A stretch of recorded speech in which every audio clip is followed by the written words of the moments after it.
ओम शांति। 10-12-21 की वाणी है। मीठे बच्चे, देह अभिमान में आने से पाप होते हैं, इसलिए देही अभिमानी बनो। तुम्हारे मैनर्स बहुत अच्छे होने चाहिए, किसी को भी दुख नहीं देना है। प्रश्न: 21 जन्मों की प्रारब्ध बनाने के लिए बाप कौन सी सहज युक्ति बताते हैं? उत्तर: बच्चे, यह ईश्वरीय बैंक है। इसमें जितना जमा करेंगे उतना 21 जन्म प्रारब्ध पाएंगे। ईश्वरीय स्थापना के कार्य में सफल करने से ही जमा होगा, बाकी तो सब काटे वाला निकलना ही है। यह है ही दुखधाम। अर्थक्वेक होगी, आग लगेगी, सबको घाटा पड़ना है। इसलिए कहते हैं, किनकी तबी रहेगी धूल में, किनकी राजा खाए। ओम शांति। बच्चों को अभी रचता और रचना के आदि मध्य अंत का नॉलेज तो बुद्धि में है। यह भी समझते हैं कि हम भारतवासी पहले सतयुग में सतो प्रधान थे। यह याद बच्चों के लिए बहुत जरूरी है। हरदम याद की यात्रा में रहना, इसमें तो बड़ी मेहनत चाहिए, परंतु रचता और रचना का ज्ञान तो बुद्धि में होना चाहिए ना। हम सतयुग में देवी देवता थे, उसको स्वर्ग कहा जाता है। देवी देवताएं विश्व के मालिक थे, एक ही धर्म था। अक्षरों को भी पूरा समझना चाहिए। तुम बच्चे जानते हो, सतयुग आदि में ही हम सूर्यवंशी घराने में थे। रचता पापा ने जो आदि मध्य अंत का ज्ञान सुनाया है, वह तो हर एक की बुद्धि में रहना चाहिए। यह कभी भूलना नहीं चाहिए। यह भी तुम जानते हो, हम लेते लेते फिर त्रेता में आए हैं, तो 2 कला कम हो गई, सृष्टि भी पुरानी होती जाती है। यह अच्छी रीति बुद्धि में रखना है। जितना तुम याद करते रहेंगे उतना खुशी का पारा चढ़ा रहेगा। फिर त्रेता के अंत बाद आता है द्वापर। द्वापर शुरू होने से दूसरे धर्म स्थापन होते हैं और हम उतरते उतरते भक्ति मार्ग में आते हैं। ऐसे नहीं कहेंगे कि उस समय और धर्म भी भक्ति मार्ग में है, नहीं। यह कहानी सारी तुम भारतवासियों के लिए है। फल रावण राज्य है, परंतु नो के लिए रावण राज्य नहीं कहेंगे। वह अपने समय पर सतो प्रधान, सतो रजो तमो में आते हैं। धर्मों की स्थापना होनी है, फिर वृद्धि को पाते जाते हैं, फिर गिरते भी रहते हैं। चक्र तो फिरना ही है। इस समय तुम जानते हो, द्वापर के बाद भक्ति मार्ग शुरू हुआ है और भी धर्म स्थापन हुए हैं। अभी तो है कलयुग, तमो प्रधान दुनिया। सृष्टि पुरानी होने के कारण सब तमो प्रधान हो गए हैं। अब यह ज्ञान तुम बच्चे ही जानते हो। यह है सहज दे सहज बात, जो बच्चा भी याद कर ले, परंतु वह याद करेंगे तोते मुआफिक। तुम बच्चों को तो भाषा आती है, उस अनुसार तुम समझाएंगे। तुम जानते हो, सारा झाड़ जड़ जड़ीभूत अवस्था को पाया हुआ है। पहले जो आदि सनातन देवी देवता धर्म था, उनका फाउंडेशन अब है नहीं। भल है भी तो वह अपने को हिंदू कहलाते हैं। इसलिए कहा जाता है, देवी देवता धर्म है नहीं, प्रायः लोप है, सब पतित बन गए हैं। इसलिए अपने को देवता कोई कहलाता नहीं। न वह धर्म है न कर्म है। सतयुग में तो सबका कर्म अकर्म हो जाता है। यहाँ मनुष्य जो कर्म करते हैं वह विकर्म बन जाता है। तमो प्रधान होने के कारण अपने को देवता कोई कहला नहीं सकते हैं। ड्रामा प्लान अनुसार यह भी नून है, जब धर्म प्रायः लोप हो, तब तो बाबा आकर सत धर्म की स्थापना करें और अनेक धर्मों का विनाश कराए। नई दुनिया में एक ही आदि सनातन देवी देवता धर्म था। अब शिव बाबा आकर फिर से ब्रह्मा द्वारा देवी देवता धर्म की स्थापना करते हैं। तुम हो मुख्य वंशावली ब्राह्मण। क्राइस्ट द्वारा जो क्रिश्चियन बने उन्हें भी मुख्य वंशावली कहेंगे। बच्चे तो नहीं थे ना, वैसे तुम भी ब्रह्मा द्वारा ब्राह्मण बने हो। असल में तुम हो शिव बाबा के बच्चे। इस समय तुम ब्रह्मा द्वारा ब्राह्मण बने हो। शिव बाबा खुद इन द्वारा देवी देवता धर्म की स्थापना करते हैं, क्योंकि उनको ही सारी पुरानी दुनिया का विनाश भी कराना है। वह विनाश का कार्य और कोई करते नहीं, वह तो आकर अपना अपना धर्म स्थापन करते हैं, फिर वह धर्म वृद्धि को पाता है। अभी है ही तमो प्रधान दुनिया, कलयुग का अंत। शास्त्रों में तो कल्प की आयु लाखों वर्ष लिखती है। तुम जानते हो यह शास्त्र आदि सब भक्ति मार्ग की सामग्री है, जो वहाँ सत्युग में नहीं होगी। वहाँ यह अनेक धर्म नहीं होंगे। यह इस्लामी, क्रिश्चियन आदि सब धर्म द्वापर में स्थापन होते हैं। फिर हर एक ने अपना अपना शास्त्र पाठ बनाया है। अभी सारी सृष्टि है पतित, इसलिए पतित पावन बाप को सब बुलाते हैं कि आकर हमारा दुख हरो और सुख दो। वह भी कहते हैं हमारा गाइड बन हमको घर ले चलो। गाइड तो सबका होता है ना। तुम अभी कॉन्ट्रास्ट को समझ गए हो। वह पंडित तीर्थ यात्रा पर धक्के खिलाते हैं। तुम हो रूहानी पंडित। पांडव संप्रदाय शिव बाबा के बच्चे भी पंडित। बाप रूहानी यात्रा सिखलाते हैं। हे आत्मा, तुम अपने बाप को याद करो और घर को याद करो। बाबा को याद करने से घर पहुंच जाएंगे।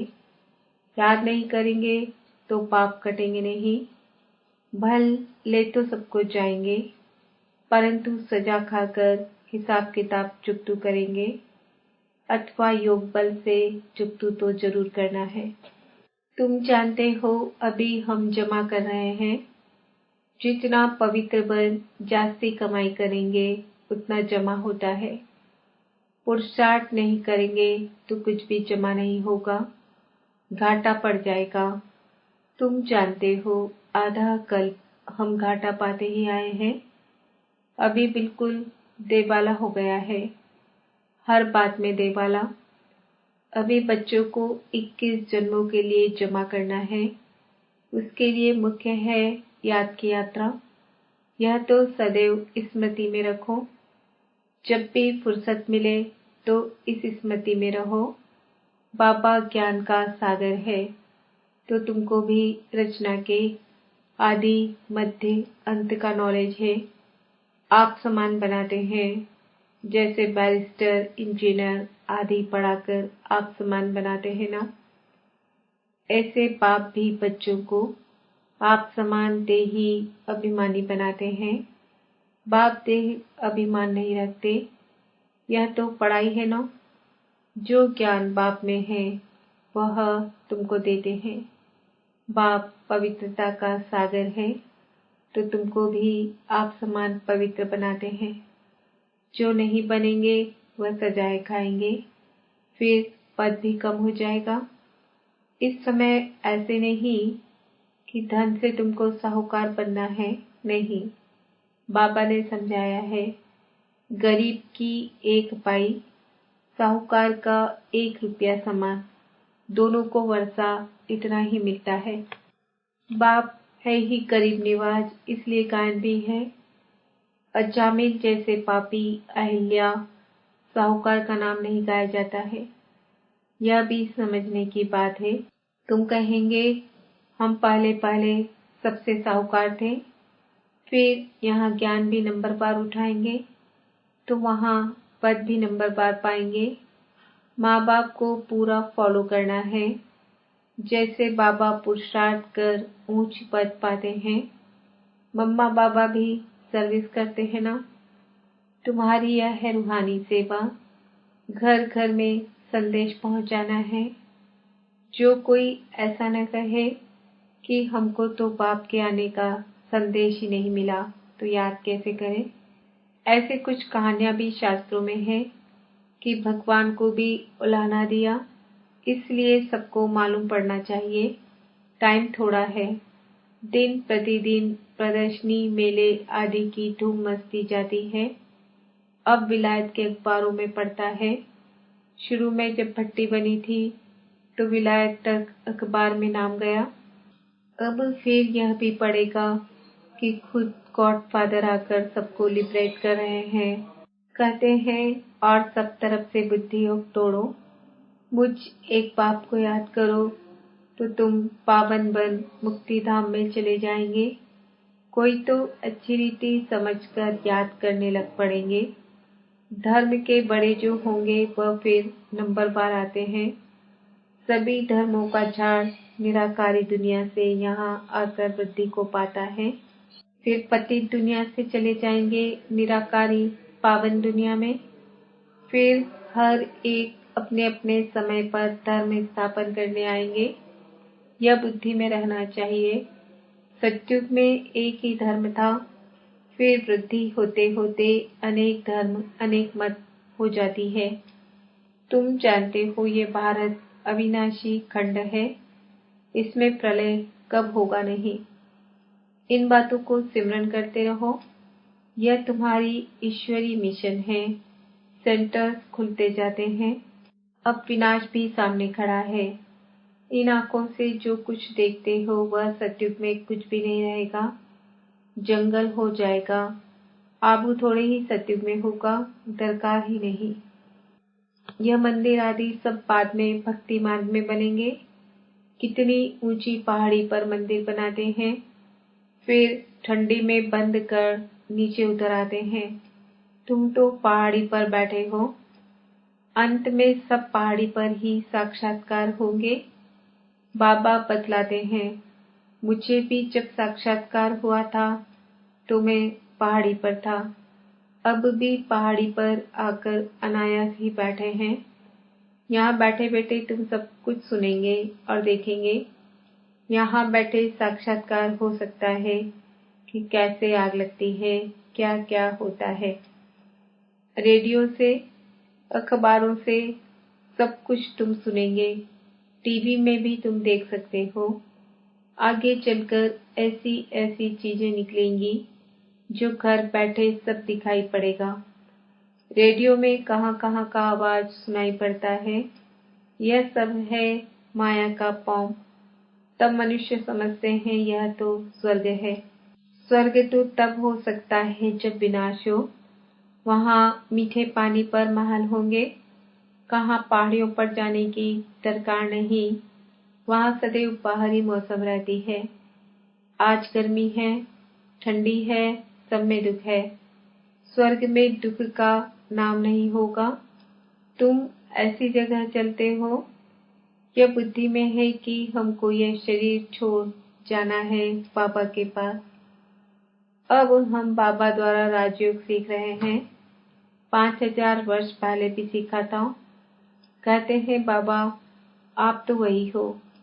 बाबा जानते हैं जिन्होंने कल पहले राज्य भाग्य पाया होगा वह अब भी लेंगे।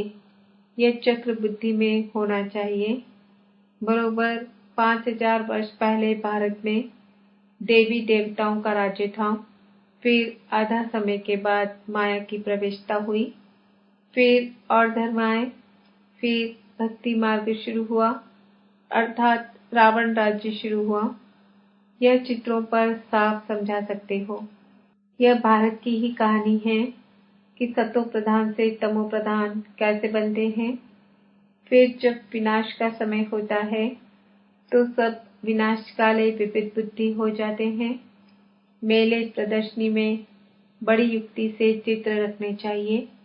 तुम्हारा ये ज्ञान है गुप्त। यहाँ हथियार आदि की कोई बात नहीं। तुम बहुत साधारण हो। तुम चलते फिरते घूमते बाप की याद में रहते हो। कोई तुम्हारे से पूछे तुम वेदों शास्त्रों को मानते हो? बोलो हाँ जी। हम उन्हों को अच्छी रीति जानते हैं कि इनसे भगवान की प्राप्ति नहीं हो सकती है। यह सब भक्ति मार्ग की सामग्री है। सतयुग में सब पावन आत्माएं थी। गीत भी है ना, जाग सजनिया जाग। नई दुनिया में सब कुछ नया होगा। बाबा आकर नई दुनिया के लिए नई कहानियां सुनाते हैं।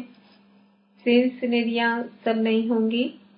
प्रदर्शनी में आते बहुत हैं, ओपिनियन भी लिखते हैं। बहुत अच्छा है, यह सबको समझाना चाहिए, परंतु खुद कुछ भी समझते नहीं हैं। कोर्टों में कोई मुश्किल ही निकलते हैं, परंतु सर्विस तो होनी है, ढेर प्रजा बनेगी। तुम बच्चे इस ज्ञान का सिमरन करते रहो तो बहुत खुशी रहेगी। यह दुनिया ही दुख की है। घाटा पड़ा, देवाला निकला, अर्थ के कोई सबके पैसे खत्म हो जाएंगे। तब कहते हैं किनकी दबी रही धूल में किनकी राजा खाए, किनकी चोर लूट ले जाए। सफल वही जो सफली के नाम हो। सफल किसकी होगी? जो ईश्वरीय स्थापना के कार्य में लगा रहे हैं। यह है ईश्वरीय बैंक, जो इसमें जितना डाले उतना जमा होता है। जितना जिसने कल्प पहले डाला होगा वह इतना ही शिव बाबा की गोलक में डालेंगे। इसका रिटर्न फिर नई दुनिया में 21 जन्मों के लिए मिलेगा। भक्ति मार्ग में शिव बाबा की गोलक में डालते हैं तो अल्पकाल क्षणभंगुर सुख मिलता है। यहाँ तो डायरेक्ट शिव बाबा स्वर्ग की स्थापना कर रहे हैं तो 21 जन्मों के लिए मिलेगा। भक्ति मार्ग में अल्पकाल का सुख नर्क में मिलता है। फिर मैनर्स भी अच्छे चाहिए, किसको भी दुख नहीं देना चाहिए, नहीं तो नाम बदनाम कर देंगे। कभी क्रोध नहीं करना चाहिए। देह अभिमान में आने से पाप तो होते हैं। बाबा के बने हो तो कहते हो बाबा यह सब कुछ आपका है। सच्ची दिल पर साहिब राजी होगा। दिल में कोई खोट नहीं होना चाहिए, नहीं तो और ही गिरते रहेंगे। तुम हो पैगंबर के बच्चे। तुम सबको पैगाम देते हो कि बाप आकर स्वर्ग की स्थापना करते हैं। उसका संदेश सबको देना है।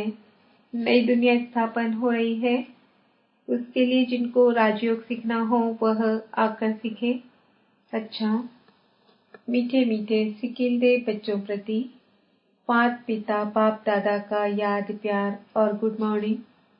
रूहानी बाप की रूहानी बच्चों को नमस्ते। हम रूहानी बच्चों की रूहानी बाप दादा को याद प्यार गुड मॉर्निंग नमस्ते ओम शांति। धारणा के लिए मुख्य सार। अंदर में कोई भी कमी हो तो उसे निकाल देना है। सच्ची दिल रखनी है। देह अभिमान में आकर कभी क्रोध नहीं करना है। जब भी फुर्सत मिले तो याद की यात्रा में रह कमाई जमा करनी है। वरदान। संपूर्ण समर्पण की विधि द्वारा अपनेपन का अधिकार समाप्त करने वाले समान साथी भव। जो वायदा है कि साथ रहेंगे, साथ चलेंगे और साथ में राज्य करेंगे। इस वायदे को तभी निभा सकेंगे जब साथी के समान बनेंगे। समानता आएगी समर्पणता से। जब सब कुछ समर्पण कर दिया तो अपना व अन्य का अधिकार समाप्त हो जाता है। जब तक किसी का भी अधिकार है तो सर्व समर्पण में कमी है, इसलिए समान नहीं बन सकते। तो साथ रहने, साथ उड़ने के लिए जल्दी जल्दी समान बनो। स्लोगन। अपने समय, श्वास और संकल्प को सफल करना ही सफलता का आधार है। आज का स्वमान है मैं आत्मा समान साथी हूँ। ओम शांति।